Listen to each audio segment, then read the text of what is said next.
Subscribe कीजिए हमारे YouTube channel को और साथ ही ऑल नोटिफिकेशन पर भी क्लिक कीजिए हमारी वीडियो सबसे पहले देखने के लिए।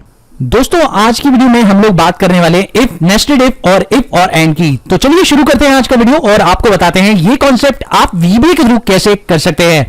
तो लेट्स सी, सबसे पहले आप डेवलपर टैब में जाइए और यहां पर विजुअल बेसिक को ओपन कर लीजिए। उसके बाद आप लोगों को सिंपली करना है, इंसर्ट पर जाना है और यहां पर एक नया मॉड्यूल इंसर्ट कर लीजिए और अब शुरू करते हैं कोडिंग को। तो सिंपल तरीके से कोडिंग सीखेंगे इसकी। अगर आप VBA के थ्रू इफ सीखना चाहते हैं तो चलिए देखते हैं। तो सबसे पहले हम लिखेंगे सब्जेक्ट और सब्जेक्ट लिखने के बाद हम लिखेंगे इफ अंडरस्कोर लर्न, क्योंकि हम इफ लर्न करना चाहते हैं तो यहां पर हमने सब्जेक्ट का नाम भी इसी तरह से दे दिया। अब बात करते हैं सिंपली, यहां पर मैंने एक वेरिएबल डिक्लेयर किया। अब ये वेरिएबल क्या होता है और डेटा टाइप क्या होता है, अगर आप इसके बारे में नहीं जानते हैं तो एक वीडियो है, मैं उसका लिंक आपको डिस्क्रिप्शन में दे दूंगा, आप लोग जाकर वॉच कर सकते हैं या आप लोग आई बटन में भी उसका लिंक मिल जाएगा, आप लोग जाकर देख सकते हैं। तो चलिए बात करते हैं इसका डिम क्या है। तो हमने क्या किया, डिक्लेयर किया अपनी मेमोरी के अंदर सबसे पहले एक वेरिएबल को जिसका नाम है सैलरी और उसको हमने करेंसी असाइन किया। यानी अब मैं इसमें कोई भी वैल्यू डाल सकता हूं करेंसी से रिलेटेड, लाइक नंबर वाली कोई वैल्यू या डेसिमल वाली कोई वैल्यू, दोनों में से कोई भी वैल्यू आप इसमें एंटर कर सकते हैं। तो अब यहां पर इसी के ऊपर हमारा क्वेश्चन है, लेट्स सी कैसे। तो यहां पर हमने लिखा सैलरी के अंदर जो मैं वैल्यूज डालूंगा वो कहां से आएंगी, वो सारी वैल्यूज मैं इनपुट बॉक्स के थ्रू डालूंगा। और ये इनपुट बॉक्स क्या है इसका भी प्रॉपर वीडियो मैंने आप लोगों को दे रखा है, अगर आपको नहीं मिला तो आप लोग कमेंट करिए, मैं आपको दे दूंगा। उसके लिए आपने यहां पे लिखा कि आपको जब इनपुट बॉक्स मिलेगा तो उसमें क्या लिखा आएगा, तो वहां पर लिखा आएगा एंटर योर सैलरी। अब ये इनपुट बॉक्स लगाने का पर्पस क्या है अभी आपको थोड़ी देर में समझ में आ जाएगा। चलिए देखते हैं। एंटर प्रेस किया मैंने यहां पर और लिखा सबसे पहले अपनी कंडीशन, क्योंकि आप जानते हैं कि जब हम इफ लगाते हैं तो सबसे पहले हम लोग को इफ के अंदर अपना लॉजिकल टेस्ट देना होता है। तो यहां पर हमने लिखा if salary is greater than equals to 50,000। तो हमने यहां पर इनपुट किया कि अगर salary greater than equals to 50,000 हुई देन आपको आउटपुट क्या देना है, देन आपको यहां पर आउटपुट देना है और वो भी आप नेक्स्ट लाइन में लिखेंगे। तो ये लाइन जो बेसिकली मैंने यहां पर दिखाई आप लोगों को, ये एक तरह का लॉजिकल टेस्ट है। तो हम इसे लिख देते हैं कि ये एक तरह का लॉजिकल टेस्ट है ताकि आपको पता चल जाए कि ये लाइन मैंने क्यों लिखी है। और अब आप जानते ही हैं कि जब आप लोग अपना लॉजिकल टेस्ट कंप्लीट करते हैं तो आपको ट्रू वैल्यू बतानी पड़ती है अगर आप लोगों ने इफ फंक्शन का इस्तेमाल किया है। तो ट्रू वैल्यू को आप यहां पे असाइन करेंगे रेंज, कि भाई आप रेंज A1 में एक वैल्यू देंगे जो कि ट्रू वैल्यू होगी और वो कितनी होगी, लेट सपोज आप यहां पर A1 सेल में बोनस देना चाहते हैं 500 रुपए का। तो लेट्स सी, हमने कहा कि अगर 50,000 से ज्यादा आपकी वैल्यू है तो आपको 500 रुपए का बोनस देना है। अदरवाइज यहां पे आप लिखेंगे एल्स और एल्स करने के बाद आप यहां पे टाइप कर दें कि अगर ऐसा नहीं होता तो आपको कितने का बोनस देना है। तो मैं यहां से कॉपी करके सेम लाइन यहां पर पेस्ट कर देता हूं और इस बार मैं A1 सेल में ही बोनस देना चाहता हूं 1000 रुपए। तो मैंने इस तरह से स्टेटमेंट दे दिया और अब मैं यहां पर ब्रैकेट क्लोज करने के लिए एंड इफ करूंगा। तो ये करना बहुत जरूरी है क्योंकि इससे ब्रैकेट क्लोज हो जाता है। यानी इफ स्टार्ट करना यानी ब्रैकेट ओपन करना और इफ एंड करना मतलब ब्रैकेट क्लोज करना। तो ये पूरी की पूरी स्टेटमेंट आप समझ चुके होंगे। तो ये यहां पर अगर चेक करें तो ये आपकी क्या थी, that is called the true value जो कि आपने यहां पे दी, और ये जो है दूसरी वाली इसको बोलेंगे फॉल्स वैल्यू। तो इस तरीके से आपका इफ काम करता है। लेट्स सी, एक बार इसे रन करके चेक कर लेते हैं। तो F5 प्रेस करते हैं और अगर मैं F5 प्रेस कर रहा हूं तो अब देखिए यहां पर मुझे इनपुट बॉक्स दे रहा है और इसमें मुझसे पूछता है सैलरी बताइए। तो मैंने यहां पर सैलरी 65,000 बता दी और जैसे ही मैंने ओके प्रेस किया आप देख सकते हैं 500 रुपए वहां पर असाइन हो गए। अगर मैं F5 दोबारा प्रेस करता हूं, इस बार मैंने जो इनपुट दिया वो 48,000 दिया और एंटर प्रेस करते ही आप देखिए जो वैल्यू है वो बदलकर 1000 हो चुकी है। तो आई थिंक सो आप लोगों को इफ प्रॉपर तरीके से समझ में आ गया होगा। बात करते हैं नेस्टेड इफ की। चलिए, तो दोस्तों नेस्टेड इफ के लिए है ये एक सिंपल क्वेश्चन। यहां पर करना क्या है आप लोगों को, सिंपली जब आप शर्ट देख रहे हैं यहां पर प्रोडक्ट, तो आपको रेट देना है 250। अगर आप प्रोडक्ट का नाम जीन्स देख रहे हैं तो आपको 750 देना है। ट्राउजर देख रहे हैं तो 890 देना है। अगर आप यहां पर देखें तो यहां पर सिचुएशंस कई सारी हैं और सारी सिचुएशंस में अलग अलग रेट आपको मेंशन करना है। तो इस सिचुएशन को आप नेस्टेड इफ बोलते हैं। तो चलिए इस सिचुएशन को भी VBA के थ्रू करके देख लेते हैं। तो लेट्स सी ये कैसे होगा। यहां पर तो सबसे पहले मेरे को जो कोड लिखना है वो उसकी शुरुआत रहेगी डिम डिक्लेयर करने से, यानी आपको वेरिएबल डिक्लेयर करना पड़ेगा और ये जो वेरिएबल है वो क्या होगा, वो आपका प्रोडक्ट होगा जो कि स्ट्रिंग फॉर्म में होगा। अब स्ट्रिंग क्या होता है, बेसिकली जब हम किसी टेक्स्ट के बारे में बात करते हैं तो हम स्ट्रिंग डिफाइन करते हैं डेटा टाइप को। अब ये डेटा टाइप क्या है, इसके लिए आपको वीडियो जरूर वॉच करना होगा, डेटा टाइप और वेरिएबल वाला, जिससे आपको ये प्रॉपर तरीके से समझ में आ जाएगा। चलिए बात करते हैं अब आपको क्या करना है, क्योंकि आपने वेरिएबल डिक्लेयर कर दिया है, अब आपको उसके अंदर वैल्यू असाइन करनी है। तो ये वैल्यू आप असाइन नहीं करेंगे, ये आपकी एक्सेल शीट से ही पिकअप हो जाएगी। तो आप प्रोडक्ट लिखेंगे, इक्वल्स टू लिखेंगे इनवर्टेड कॉमा में, प्रोडक्ट लिखेंगे, इक्वल्स टू लिखेंगे वो सेल जिसमें से ये वैल्यू पिकअप कर लेगा।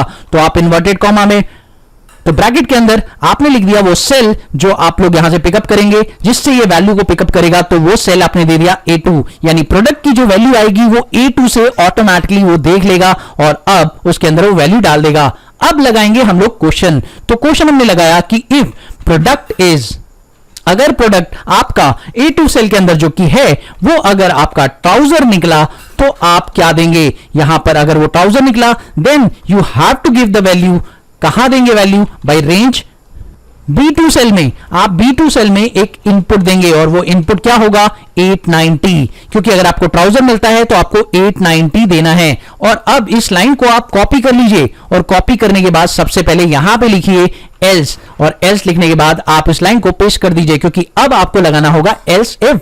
अगर आपको दोबारा इफ लगाना है तो यहां पर एल्स इफ लाइन आपको लिखनी होगी। और अगर दूसरी बार टेस्ट करेंगे तो यहां पर आपको शर्ट लिखना होगा कि शर्ट अगर आता है तो आपको इनपुट बदल देना है, यानी शर्ट के केस में आपको इनपुट देना है 250। और सेम आप यहां पर नेक्स्ट लाइन की बात करें तो यहां पर फिर से आपको एल्स लिखना होगा और फिर से वो लाइन पेस्ट कर दीजिए, लेकिन इस बार आपका जो इनपुट है अगर जीन्स आता है तो आपको यहां पर इनपुट देना है 750। उसके बाद अब बात करें तो यहां पर अगर आपके पास इनमें से कोई भी सिचुएशन नहीं फुलफिल होती तो आपको यहां पे लिखना होगा एल्स, यानी फॉल्स वैल्यू। तो फॉल्स वैल्यू आपकी क्या होगी वो आपको बतानी होगी, रेंज आपकी फॉल्स वैल्यू भी A2 सेल में, आपकी फॉल्स वैल्यू भी B2 सेल में आएगी और वो इस बार आएगी 0। तो यहां पर 0 लिखिए, यहां पे लिखिए एंड इफ, और जैसे ही आप एंड इफ लिखेंगे तो आपका ये जो प्रोसेस है पूरा कंप्लीट हो जाएगा और अब आप इसे रन कर सकते हैं। तो लेट्स सी, अब अगर आप चेक करें तो ये प्रॉपर तरीके से मैंने कोड को लिख दिया है, अब इसे रन करने का वक्त आ गया है। तो चलिए सबसे पहले इसे रन करते हैं, F5 प्रेस करते हैं तो आप देखिए यहां पे 250 आ चुका है। अगर मैं यहां पर चेंज करता हूं, लेट्स सी मैंने यहां पर प्रोडक्ट कुछ और लिख दिया, जैसे Z लिख दिया मैंने, तो क्योंकि Z is not a product, आपका कोई प्रोडक्ट है ही नहीं Z, तो अगर आप F5 प्रेस करेंगे तो आपका आंसर 0 आएगा। और अगर आप यहां पर जीन्स लिखते हैं तो लेट्स सी, जीन्स लिखने के बाद आप लोगों को F5 प्रेस करना है और F5 प्रेस करते ही आपका जो जीन्स का आंसर है वो आ गया। दोस्तों एक बात का ध्यान यहां पर जरूर रखिएगा कि जो फॉर्मेट है यहां पर बहुत इंपॉर्टेंट होता है, यानी अगर आपने कैपिटल का इस्तेमाल किया है, कैपिटल लेटर्स का यूज किया है, तो आपको कैपिटल लेटर्स का ही इस्तेमाल VBA के अंदर करना है। क्यों? क्योंकि VBA आपके केसेस के ऊपर भी बहुत काम करता है, यहां पर केसेस का बहुत फर्क पड़ जाएगा। अगर मैंने इसे स्मॉल लेटर में लिख दिया तो प्रॉब्लम हो जाएगी, तो इसीलिए ध्यान रखिएगा अगर T कैपिटल में लिखा है तो आपके कोड के अंदर भी वो T कैपिटल में ही होना चाहिए, अदरवाइज कोड प्रॉपर तरीके से रन नहीं करेगा। तो आई थिंक आपको नेस्टेड इफ प्रॉपर तरीके से समझ में आ चुका है। चलिए बात करते हैं अगले कॉन्सेप्ट की, और अगला कॉन्सेप्ट है हमारा इफ और एंड का। इफ और एंड के लिए आप लोगों को सिंपली यहां पर देखना होगा कि भाई इफ और एंड के केस में आपको डिपार्टमेंट और डेजिग्नेशन दिया हुआ है, आपको क्या करना है, डिपार्टमेंट और डेजिग्नेशन को चेक करना है और उनको देना है बोनस। तो लेट्स सी ये कैसे होगा प्रॉपर तरीके से। बहुत ही सिंपल है, आप चाहें तो इसके अंदर एंड लगा सकते हैं, आप चाहें तो इसके अंदर और भी लगा सकते हैं। तो चेक करते हैं ये कैसे होगा। बहुत सिंपल कोड है। तो दोस्तों सबसे पहले आपको वेरिएबल डिक्लेयर करना होगा, तो यहां पर आपको 2 वेरिएबल डिक्लेयर करने होंगे, क्योंकि इस बार आपको टेस्टिंग एक की नहीं 2 की करनी है। तो यहां पर आपको डिम लिखना होगा और डिम लिखने के बाद आप पहला वेरिएबल डिक्लेयर करेंगे that is department as string, क्योंकि आप डिपार्टमेंट को चेक करने वाले हैं, और दूसरा आप डिक्लेयर करेंगे वेरिएबल जिसमें आप डेजिग्नेशन को चेक करेंगे। तो डेजिग्नेशन आपने लिख दिया एज स्ट्रिंग, तो 2 वेरिएबल आपने दे दिए हैं। अब उसके बाद आपको इन वेरिएबल्स की वैल्यूज को कहां से पिकअप करना है ये बात आपको बतानी होगी। तो सबसे पहले हम डिपार्टमेंट की वो वैल्यू है वो लेंगे B2 सेल से। तो हमने B2 सेल से डिपार्टमेंट की जो वैल्यू है वो पिकअप कर ली है। उसके बाद आप लोगों को दूसरा है डेजिग्नेशन। तो डेजिग्नेशन की जो वैल्यू है वो आप कहां से पिकअप करेंगे, वो यहां पर आपको पिकअप करनी है, दैट इज C2 सेल से। और C2 सेल से आपने वैल्यू पिकअप कर ली है डेजिग्नेशन की, और यहां पर दोनों काम हो चुके हैं। अब लगाना है इन पे कंडीशन। तो कंडीशन सिंपल एक लाइन में आप लिख सकते हैं। कैसे लिखेंगे चलिए चेक करते हैं। तो इफ लिखिए, इफ लिखने के बाद आपको ब्रैकेट 2 लगाने हैं। 2 ब्रैकेट लगाने के बाद आपको लिखना है डिपार्टमेंट, अपनी पहली कंडीशन। और ध्यान रखिएगा जैसा कि मैंने आपको बताया था कि कैपिटल स्मॉल का बहुत ध्यान रखना होगा। तो यहां पर आप इन्वर्टेड कॉमा में लिखिए दैट इज मार्केटिंग, और यहां पर MKT मैंने मार्केटिंग कैपिटल में ही लिखा है जैसे वो उसमें लिखा हुआ है। उसके बाद ब्रैकेट क्लोज कर दिया और उसके बाद आप एंड लगाइए और ब्रैकेट फिर से स्टार्ट कीजिए, और उसके बाद आप यहां पे अपना डेजिग्नेशन भी टाइप कर दीजिए। तो डेजिग्नेशन मेरा है यहां पर मैनेजर। अगर ये दोनों सिचुएशन पूरी होती है तो मैं बोनस दूंगा। तो ब्रैकेट क्लोज कीजिए, देन लिखिए, और अगर ऐसा होता है तो आपको रेंज D2 के अंदर क्या देना है, यस देना है। आपको D2 के अंदर यस लिख देना है। और अगर ऐसा नहीं होता यानी एल्स, ऐसी सिचुएशन अगर आपको फॉल्स वैल्यू में मिले तो आपको क्या करना है, सिंपली आप इस पूरी लाइन को सिलेक्ट कीजिए, कॉपी कीजिए, और अब यहां पे एल्स के नीचे आप पेस्ट कर दीजिए। लेकिन इस बार आपको यस नहीं नो देना है सेम सेल के अंदर, और आप एंड इफ कर दीजिए। और आपका ये जो प्रोग्राम है वो पूरी तरह से कंप्लीट हो चुका है। अब आप F5 प्रेस कर सकते हैं, या आप यहां पर बटन देख रहे हैं इससे भी आप रन कर सकते हैं। ये F5 का ही बटन है। अगर आप क्लिक करें तो आप देखिए यहां पर डेजिग्नेशन आ चुका है, यहां पे देखिए बोनस आ चुका है यस। अब दोस्तों यहां पर बोनस यस आ चुका है, लेकिन अगर मान लीजिए जो डेजिग्नेशन है वो आपने सुपरवाइजर कर दिया, तो डेजिग्नेशन में आपने सुपरवाइजर कर दिया, और अब अगर यहां पर आप F5 प्रेस करेंगे तो ये नो हो जाएगा, सही बात है। लेकिन अगर यहां पर आपने एंड की जगह और लगा दिया और अब ये कंडीशन आप टेस्ट करें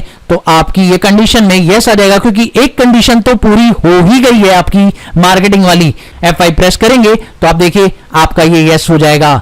तो यहां पर चाहें तो आप और भी कंडीशंस लगा सकते हैं, जितनी मर्जी कंडीशंस आप लगाना चाहें ब्रैकेट के अंदर आप वो देते जाइए, आपकी कंडीशन फुलफिल होती जाएगी। आई थिंक सो आप लोगों को प्रॉपर तरीके से ये गाइडेंस मिल चुकी होगी कि आपको इफ और एंड कैसे लगाना है और आपको नेस्टेड इफ का इस्तेमाल कैसे करना है, साथ में आपको इफ का यूज कैसे करना है। अगर आपको वीडियो पसंद आई तो प्लीज इसे लाइक शेयर कर देना, चैनल पर पहली बार आए तो सब्सक्राइब भी कर देना।